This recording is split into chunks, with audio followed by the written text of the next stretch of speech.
Hey guys, we're back with another episode of the Flexwork Podcast. Today's guest is a local legend. I'm going to go ahead and say that you're a legend, man, because you've been all over my feed. Before this interview even got scheduled, I've been seeing you pop up left and right. Wow. Whether it's for being controversial on your hot takes, because there are definitely hot takes all over your social media. Whether it's about the coaching stuff and all the people in whose lives you've kind of helped supported and grow and the businesses that you've helped start, or whether it's just about enjoying another man of color properly moisturized. Yes. I appreciate all of your content, man. It is my pleasure to introduce the audience to Dave Anderson. How's it going, man? Walker, it couldn't be any better. If I had your hands, I'd cut mine off, my friend. How are you? I'm good, man. I'm good. So, how was that description? Did it describe you well? It was good. I liked it. Did we miss anything? A couple of things. I started my career in radio in 1987, making me the youngest contracted full-time broadcaster in the history of broadcasting up until that point. I had gotten depressed after moving up and down the dial, retired from radio at the age of 34. I'm 48 now. And I had ballooned up to 561 pounds. And so once I got clear on my mission and my message, I dropped 332 pounds. And here I am, sweltering in fighting shape. I mean, that type of weight loss journey is incredible.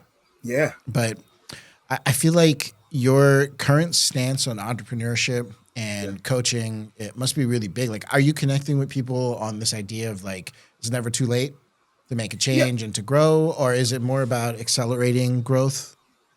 I think people have gotten themselves, it's so funny, right after COVID, people really started getting so fixated on their lives. Everybody, you know how they say right before you die, your life flashes before your face? I think everybody was so afraid that this was the end and there were going to be zombies in the street that they started reevaluating everything that they were doing and also trying to figure out, what is it I can do? What have I been putting off? What dreams have I been deferring? Because basically I'm afraid, or I've created excuses or a bubble of comfort that allows me to move. And so I have been able since 2021 to really connect with people on a completely different level, because now the world has gotten so much more connected and so much smaller. When tragedies happen, we feel it. When triumphs happen, we celebrate it. And I think people have lost the fear, not completely, but a lot more than what they did prior to COVID, where they want to make moves, but they don't know how. They're good at baking cookies or giving speeches or writing books,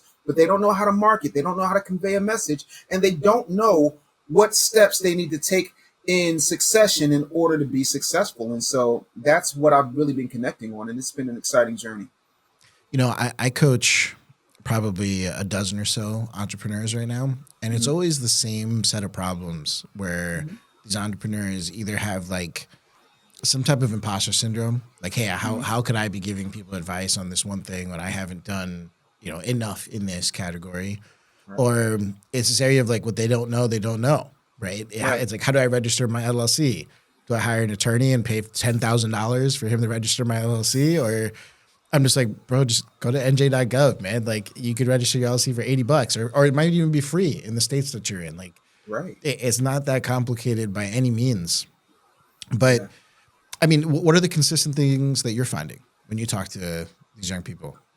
People are believing that it takes more than what it actually takes, because they believe these phenomenal stories. Boyz II Men snuck backstage at a concert and all of a sudden got a record deal, when the truth of the matter is Will Smith's manager, Charlie Mack, walked Boyz II Men backstage to Michael Bivins and the deal was done. But the myth sounds better than the legend. And because we're such a big culture, not just in America, but globally, about mythos, we don't believe that it's as simple as register your website, build your website, figure out who your target audience is, solve their problem, tell them that you're going to solve their problem, and then charge them for it. We have to make it so much more complicated. And that's one thing. The second thing is people believe they need a team and an army. I started my business with a $20 GoDaddy website and 100 phone calls a day.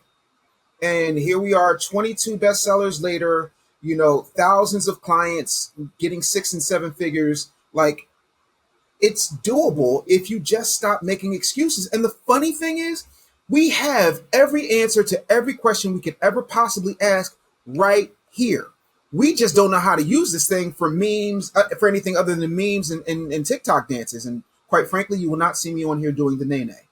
I've been checking though. I was hoping that Yes. there might be a TikTok dance that I could bring up on this No, podcast, but I couldn't find a single one. no. Davey, don't dance. Fair enough, man. Fair enough.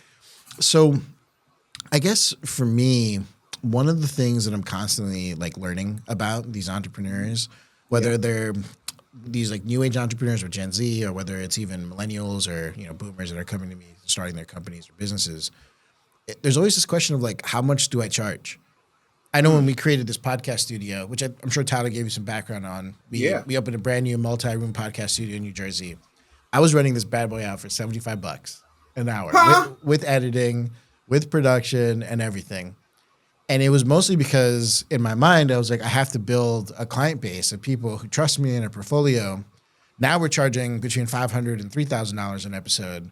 But everyone is like, I could have just charged that from day one because the level of the work Yes. that we were delivering. I mean, this face, it sells itself sometimes. It really, but, it's so pretty. but I feel like I myself just didn't have the confidence to charge more. How do you deal with that with people when you're like, hey, build a website and then find people who need your service, but then like charge them for it? Okay, that's a fair question, and I like it. Here's what I'll say. Two things. First, nobody knows you're new until you tell them, dum dum. Fair enough. That's it. And here's the thing. I'm going to prove to you with real world examples how messed up we are as a society. So a few years back, I saw this commercial and I was so angry at the Payless Corporation. I wanted to choke them because they had just signed their death warrant. They did a promotion where they had rented out a fancy storefront on Rodeo Drive, and they flew in a bunch of influencers from all across the world and all across the internet to come and say what they thought the shoes were worth. And some people were like, I'd pay $600 for this, I'd pay $1,000 for this, I'd pay $999 for this. And they called the place Polizzi. And then they gave the influencers their money back and said, all of these shoes are from Payless. Stupid, stupid, stupid. What I would have done is watch that ad campaign if I am the corporate facilitators of Payless, and I would have said, here's what we're going to do. We're going to say that the Polizzi Corporation made a offer to acquire Payless locations and are gutting them out and turning them into high-end shoe boutiques. And I would have charged an arm and a leg like they were going to do because every influencer on the internet believed that they were worth it. So even if they came down on price by 15%, they would have made end over end so much more money, but they were closed within 2 years of that stupid promotion because of the execution. It's not about what the product is, it's how you position the product. Because a bottle of water at the supermarket is 50 cents. A bottle of water at the airport is $8. That same bottle of water in a corporate suite when I go to a wrestling event is $22. It's not about the product. It's about where it's positioned and how people are expecting to pay for it. And if you position yourself as cheap, then you'll be cheap. If you position yourself as high end and you back it up with the quality, you're going to win. But we're so afraid. We're in a country where people are afraid to ask for a raise. People will apply for a job, know what they need in order to get by. And when it says salary requirements, they'll put NEG, meaning negotiable. And I'm like, no, no, no, no. I'm always going to ask for what I'm worth because I've got a 26-year-old, I have a 10-year-old, I have a mother-in-law, I have a sweet old mother of my own who literally is in Arizona in retirement. You got to stop being afraid. If they say no, they're not your people. But in a place, we're in this big blue marble with 8 billion people on it. 1/15 of 1/10 of 1/10 of 1% is enough for you to be rich for 3 generations. Demand your worth. And if you don't know your worth, let me tell you, and then you just follow orders. That's fair enough. So let me ask you this. When it comes Sure. to this idea of like, just go out there and start, right? Build a website, like they will come. You might need to do some lead gen activity. Yes. Let's say you were giving advice to a podcast studio. What advice would you give when it comes to lead generation? Because I know that could be very open-ended. So I'm giving you some finite instructions Sure. here. Podcast studio, 52 minutes from you. And what advice would you give? Well, the first thing I would say is a lot of people don't look the part. And because they don't look the part and they don't know what the part is supposed to look like. You guys have a beautiful facility. I've been all through your website. Flexwork is top rate. You put some money into that thing. So Tashi. Thank you. The thing that is missing is doing a phenomenal a job of telling the story so that people can all listen to their favorite radio station. Do you know what everybody's favorite radio station is? I honestly don't. Not right now. Yeah, no, it's WIIFM. What's in it for me? And what's in it for you is when you get here, we take all the guesswork out. We're going to make you look like a star. Not only that, if you're not doing this, you need to right now. While they're coming in, you're getting them settled and you're hitting them with orange juice or sparkling water or alcohol. I don't know how far you guys take it in there. And had I known you were 52 minutes away, I would have driven up. But what I would have done is while I got them comfortable, feeling good, smiling, so on and so forth. I don't know who your director of first impressions is. Hopefully that person is extremely attractive, but they need to be plugging those people because the best way to get leads is from somebody who's already walked through the door and made an appointment. Who are the 5 people you know right now who need the superstar treatment like what you're getting? And then you run down that form. Now, here's what I need you to do. While you're writing that down, I need you to remember right now who you wrote down, and I need you to send them a quick group text like, hey, Dave's going to be reaching out to you. This facility is where you need to be. Also, if you want to do a bonus podcast with us, we need you to put up 3 stories from your experience here. One that's a testimonial, one when we shoot, and one right after you walk out so we can get that post-game glow. That right there will do all the selling and the telling for you. Then also you can incentivize them by giving them a affiliate link where they get a 10% kickback and everybody goes home happy. And then on their way out, you give them a Starbucks gift card and then they're really happy and really incentivized. And you follow up with them in a week and say, hey, did you think of anybody else? You don't have a lead gen problem. You have a systems problem. No, I mean, those are some nuggets, man. I give a lot of people similar advice when it comes to activating the customer base and who walks through the door. So I mean, I love how educated you are when it comes to this process of closing and how easily you describe it all. You know, one thing that I've been finding though, what's that? The Gen Z crowd and the Alpha crowd, they don't have as many friends, no, as we did back when we grew up. Because I'll ask them to do similar situations, and they'll be like, I don't know who I would recommend to do any of this. Like my friends are gamers or they're streamers. They're not going to be coming physically to a location to do anything or whatever other objections that they bring up to things like that. Right. It actually has been really eye-opening of how crazy that generational change has been when it comes to that type of marketing and that type of activation. Yeah. I've been really banking on FOMO marketing when it comes to people coming on site, giving them the behind-the-scenes photos, doing the activations where the logos are in the building and things like that. And I feel like that's been really crushing for us all across any type of opportunity of any type of marketing, whether you're a cookie shop or whether you're a podcast studio, it's all the same, at least the way I see it these days. Absolutely. And I'll tell you what's funny. I have a Gen Z daughter and I have a Gen A daughter. You know, they're both very, very different. But the thing of it is they're so far removed from who we are. It's oddball. And I was talking to my barber about this morning. The thing of it is we grew up analog and had to adopt digital as adults. That's like speaking Hindi your whole life and then coming to the States and then having to speak English, which is the hardest language to learn. So they're immersed in it. And so what matters to them doesn't matter to us as much. But with them, you got to make everything gamified. You've got to incentivize the hell out of them because what they're not understanding is you could be a streamer and you can have friends that are streamers, but are your friends Kai Sanat? No. Well, the reason they're not Kai Sanat is because the setup doesn't look that good. You know, the outreach doesn't look that good. In order to be a star, stars are created. Stars are not born. I don't give a daggum what the daggum musical says. Stars are created. In Vogue was created. The Beatles were created. The Backstreet Boys were created. The Jackson 5 was created. The Spice Girls was created. I could do this all day. Nicolas Cage was created because he's Francis Ford Coppola's nephew. The thing of it is, if you put yourself in a star's position, then you put yourself in position for star treatment.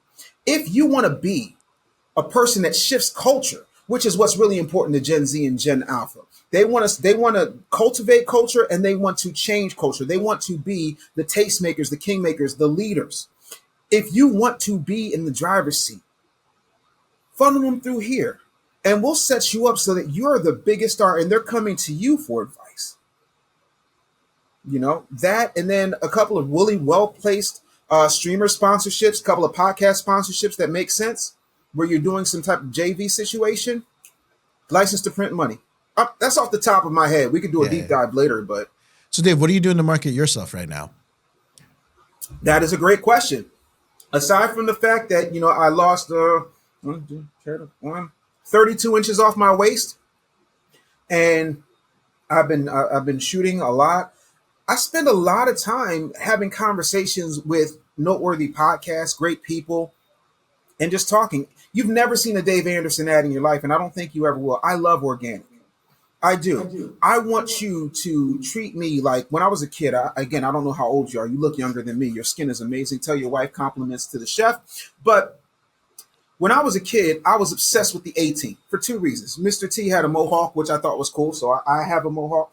And number two, the beginning intro. These soldiers of fortune got picked up for a crime they didn't commit and they escaped. They went AWOL. If you can find them and if you can afford them, surely you can hire the A-Team. I'm the A-Team, baby. I'm not the guy that has the rented Lambo or the big old Airbnb, you know, trying to convince you of who I'm not. I'm the guy that has put more women in millionaire positions than Nick Cannon with a bag of Viagra.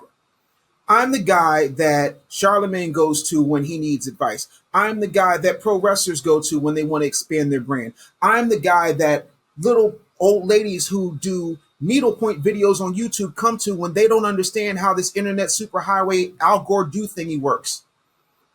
I want to be the guy. And I think that has a lot more weight than flashing a whole bunch. Like, I don't have big old gold chains. I like diamond earrings. But other than that, like, no. I think the best thing I can do is allow my work to speak for me. Jesus said, who do you say I am? Who do they say I am? Because if you're doing your job right, your reputation will take you further than any ad possibly could. So, I mean, let's dive into organic Sure. because, I mean, I did the deep dive on your socials, and I'm so upset. how do you decide when it's the right time to release a piece of content, when you can do a hot take and when you can't do a hot take? I mean, so much has changed with how people consume this type of content today.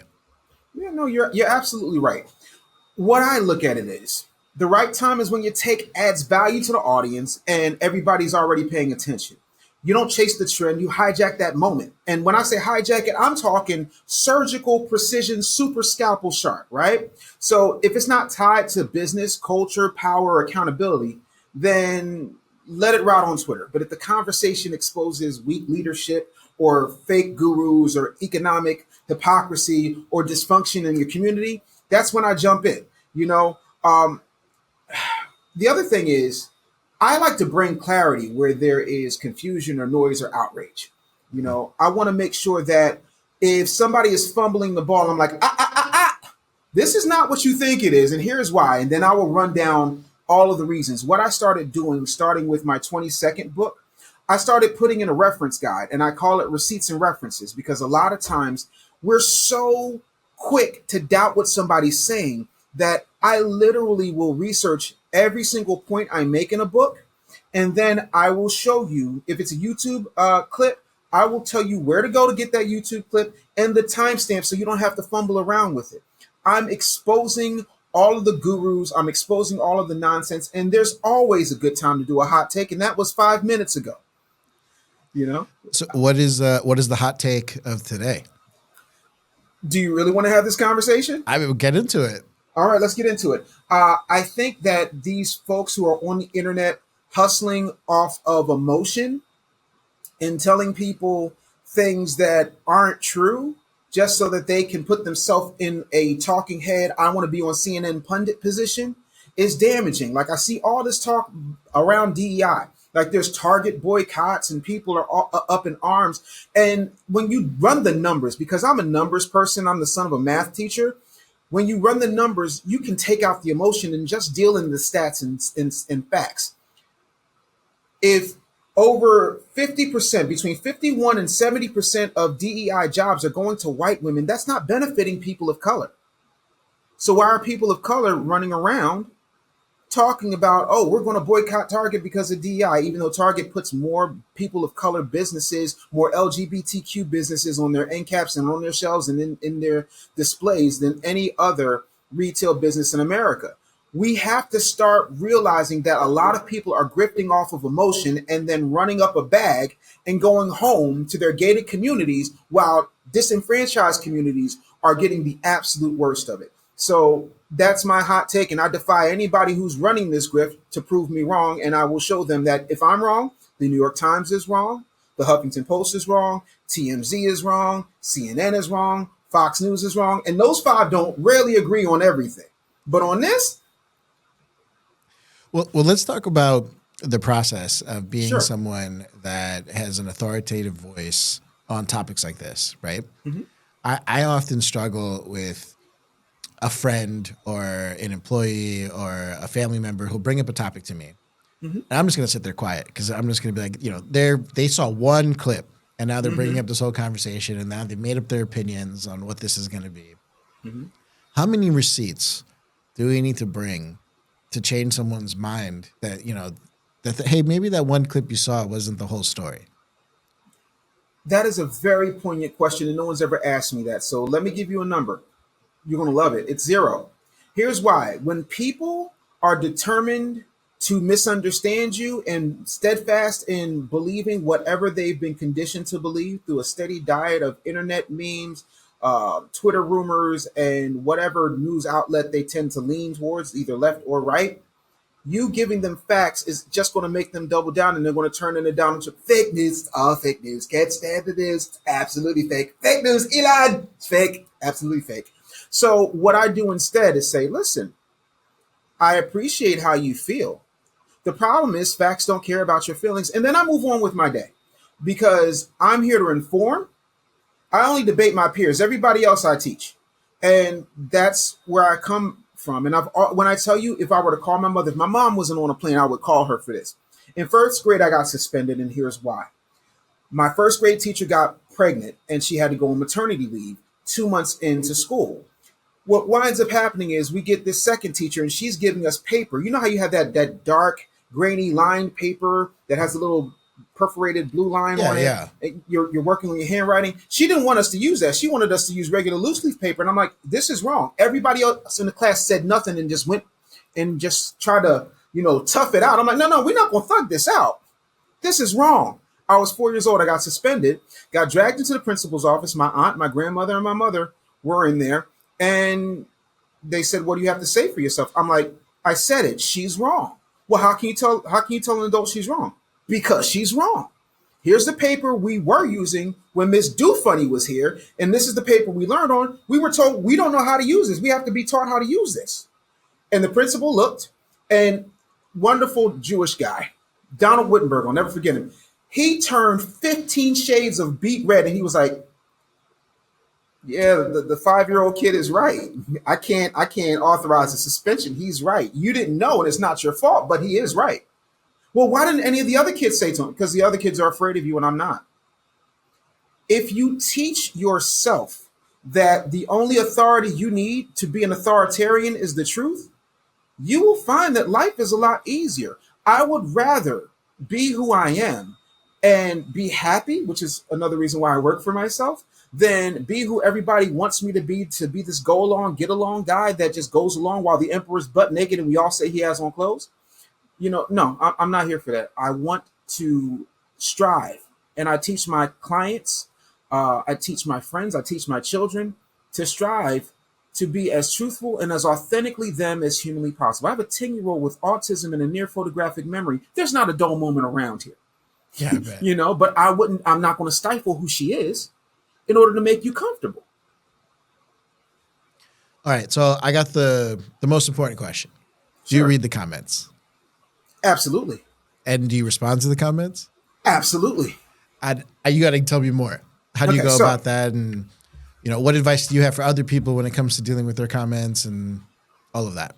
So you'll hear celebrities tell you, oh, don't pay attention to the comments. You're a celebrity. You don't pay attention to anything. Most of you don't even know your social security number or the last time you've had to go to the DMV yourself. You're not a real person. You're a product. So your advice is null and void. Here's what people don't understand. Number one, if you're dealing with criticism, if somebody's giving a critique of your business, the best thing you can do is tackle it head on. Hey, I didn't know that this happened. Let's see what we can do to fix it. Here's my email. Let's talk offline. But I'm going to make sure that by the end of the day, this is right. That's point number one. Point number two, if you're a content creator, if you are striving to be a public figure, influencer, things like that, the best thing you can have is engagement. So if they're commenting, you struck a nerve. So continue that conversation and let that feed the algorithm. So yeah, I'm in those comments. I said what I said. Now prove me wrong. Not with your feelings, not with, well, I think. No, no, no. We're not talking about what you think. We're talking about facts. See, the world would be a much better place if we operated like a court of law. Objection, Your Honor, that's speculation. We're not here for your speculation. I can't take your speculation into a court of law, so your speculation has no place in the court of public opinion. If I can, I comment on absolutely everything. When people say, well, yeah, his hair is funny. These are locks. This is an African tradition. Well, why does he have two earrings? This is also an African tradition, right? Well, I went from being the fat boy to being called Ben Carson with muscles. Somebody called me Al Sharpton with muscles. The fact that they said I had muscles at all. First, thank you for the compliment. Secondly, here's why you're a poopy head. Yeah, fair But enough. yeah, no, engagement is extremely important. And I think the more you do that, the more you build community because everybody else doesn't want to do that. I'm always going to the unsettled land. I want to go to the place that nobody else is going to because that's where the money is. That's where the superstardom is. And that's where the riches are. So that's my thought process. I'm in the comments. You? What about you? I mean, I am all for responding to all the comments. I actually love responding to trolls because I just troll them back. Yes. And I'll just have my own little. I'll grab the cup of coffee and I'll jump right into that conversation, whatever needs to happen. I pick up the scam phone calls, and I start talking to those people. And I mean, I'm not gonna lie, I've actually converted 2 scam phone calls into salespeople for me because I was so impressed with how they handled my objections and my craziness. I was like, I think you need to come work for me instead. I love that. This is a long time ago, but I feel hiding from the comments isn't going to solve anything. Now there are No. some national brands where I'm like, hey, that comment needs to be deleted because it has nothing to do with the business, and Right. there's kids who see this account and so on and so forth. Like that should just get removed. Yeah. But No. that's compliance, right, on that end, and that's Yeah. risk management and so on and so forth. Certainly. But when it comes to us like guiding people who are starting their own podcasts and their shows, Yeah. it gets so interesting down there Yeah. in the world of comments. But Dave, let me ask you this. I mean, I've kind of hit you off with some questions. What do you have for me? Sure. When you went through, I'm sorry in advance. I apologize again. When you went through my stuff, what did you see? Run it down for me. What was your hot takes? What did you have for me?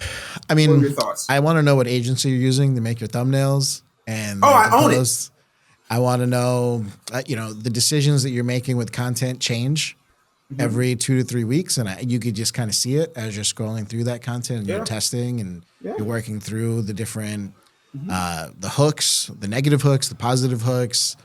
It's almost a masterclass in how to adjust and look at your audience and what they're liking and not liking. Certainly. So, I mean, I see what you're doing. I know why you're doing it. Sure. The one thing that I'm not seeing is the adjustments in like a macro level picture. So like you're probably learning as you post, right? During those 2, Certainly. 3 weeks spurts of what you're doing. But then I'm not seeing the stuff that worked repeat itself. I'm just seeing you try something totally different again. That's correct. So what's the reasoning behind that? Because for us as marketers, when You're like, if it works, then why would when you stick find with the it? one thing that works, you got to keep firing away and find different variations of it. Now, I'm not saying like your whole page becomes that one type of content, Sure. but I mean like, every 5 to 10 posts, that one type of content should come back. Right. No, absolutely. Here's the thing that most people don't realize. I own a company called Zenith Media Labs. We do my thumbnails, we do my editing. That's why you see all these effects. And everybody's like, what app are you using? I'm not using an app. I have a team, and that's all they do for me. The thing that most people don't pick up on, you didn't even pick up on it. I'm not going to experiment with a client. I'm going to experiment with me. I can take the heat. Yeah. I've got well over 400,000 followers across platforms. I've got millions and millions of views. I'm okay. So if I have a bad week or my metrics go down, guess what? That's good actionable data so we know what not to do, right? Mhm. And what to repeat. And so I'm always going to use my stuff to test because I'm good. And for me, I think that everybody looks at it like it's just me in a bubble. There's 300 people behind me like I'm Leonidas, right? I'm running a digital Sparta over here. And the reason that you don't see me repeat a lot of stuff, I do repeat some stuff, but not too much, is because I'm guinea pigging myself because I can afford to take the hits. My clients that are paying me 50 grand can't. It's got to be right the first time, if not the second. After that, there is no three strikes. So yeah, no, I do that intentionally because again, technology changes. We find different things that work. We A/B test hooks. Everything we're doing is on the cutting edge, which is why we've been able to create a company that can take on these big, mega conglomerates that have all of this backing. Right? You can go to Meta, that's cool. You can go to ManyChat, that's cool, or you can come here for a fraction of the cost and I can get you, Spielberg level content with the data and the analytics to back it up. And that's because I guinea pig myself every single week, week after week. So that's why. That makes a ton of sense, man. Yeah. You have any other questions for me? Yeah. What do you think is the next big thing? And if you were me, what would you be doing? Interesting. Knowing what you know about me. I mean, I gotta tell you, man, I've been experimenting every 5 minutes with what's going on with generative AI, with video and the Mm-hmm. storytelling aspects of it. Mm-hmm. It is so close to getting my face right. It's just like so close, yet just so noticeably not there. Yeah, it's Just not that little quite. bit, right? It keeps making me look like this one Bollywood actor. I think it's gonna solve itself within the next 3 to 6 weeks with the pace that it's going at. Yeah. And I can imagine by August, September, there's going to be content where I can literally just tell it to have me say what it's going to say. Wow. Now, the nuance in the facial reactions, the micro expressions, and all the other things that give people reasons to trust me and continue the conversation, I haven't found that solution just yet, but Mm-hmm. I am seeing traction using variations of this like pseudo avatar of myself that Mm-hmm. is creating lead funnels and traffic. It's creating trust. It's creating new like headless pages that I've created for different landing Right. funnels and different things that are going on. Sure. I am very curious to understand. I mean, you've obviously been experimenting in Yeah. this space and you have team members who are probably at the forefront of knowing every single app that gets dropped. And Yeah. I'm sure you pay for God knows how many subscriptions to test out all these platforms and so on and so forth. My CFO hates me. He hates me. He's like, do we really need all Why do we 50 need of all these of this? subscriptions? But I'm saying Same. I have to be on top of whatever is coming out. Right. I want to know when you're going to get into what I call mini episodes on social Mm. media, because I'm finding that the next generation is learning and through bite-sized pieces of content that are Mm-hmm. actually highly produced, like almost episodes, but they're 2 minutes long. Yeah. So I haven't seen you try that yet. No, it is coming. That's very funny that you say Yeah, that because the thing that I have not had a lot of time to do because the way my cuckoo brain works is I get on something. You ever see Heath Ledger's Joker? of course. Right. I don't know what I'll do if I catch one, but I'm always chasing a car. For me, I literally wrote two books in about 3 weeks. Technically three, because I wrote the first edition of one and then scrapped it because it was just a little too hot. And then I wrote a much more general market version of that book. And then I wrote the follow up, which is coming out in November. But now I've got some time where I can tell some stories. And that's what I want to do. And I want to use storytelling in order to show people that even the biggest superstars that you can think of have anxiety. They have moments where they doubt themselves. They're not 100% sure about anything. And what you're seeing now is the result of a whole lot of therapy, exercise, counseling, growing in my marriage, growing as a father. But let me tell you what it was like when I was washing my lower extremities in the gas station sink in Texas because I was homeless. You know, giving people those stories. And I'm going to tell you who did a really good job of this about 10 years ago. Mike Judge, the creator of Beavis and Butthead and King of the Hill. Mm. He had these stories from the Tour Bus series. He did 2 seasons of it. And he tells this story about James Brown and this other singer who were competing over this girl. And he does it all animated. And I was like, that. I'm going to do that. But yeah, no, we've been experimenting a lot with AI. And I'm going to tell you what's funny. Some of these apps are so dialed in. I used my voice to do a whiteboard animation. And my team says, Dave, we've got a problem. And I said, well, what problem? Well, we need clearance for your voice. I said, it's my voice. What do you mean need clearance? Well, this app has shut us down because you're a public figure and they're saying we're using your voice without permission. So you have to log into this app and read these lines and say this so that they can believe it's your voice. I'm like, when did I become that big? So, we're getting there, man. But yeah, I think, storytelling content, mini episodes, what Michael Jackson did for videos, I definitely want to do for short form content. So I'm excited. That's right along where we are. That's exciting, man. I mean, I'd love to connect with you in person at some point. I mean, Yeah. we're so close to each other, and we're actually looking at Philly for our next office. So You don't say. we're looking at Fishtown. We found some buildings that we're interested in buying, ones with parking lots so that we'd have Yes. places for people to drive over to. Parking in Philly sucks. And So you yes. got to be on the right side of Philly for access to the airport for people who have to fly in and do what Yeah. they need to do. But I mean, it's super exciting to have you here on the podcast and the episode. So for the people that don't know who you are, those living under a rock, how would they find you?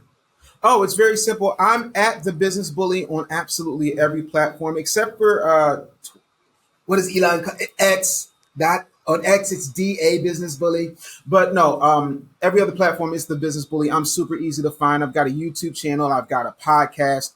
I'm probably on your favorite talk show, and I'm here. I just want to be able to lend a hand, have a conversation, and give help where I can. And so this has been an absolute pleasure. I'm just so happy to have been here and been able to connect with you, man, and to talk shop because it's hard. I got to tell you, because I had these conversations with my wife, and I'm like, "Babe, these verticals are crazy." She's like, "Okay, you look happy," So it's and then talking to people who work for me, it's like, "Yeah, boss, that's cool, man."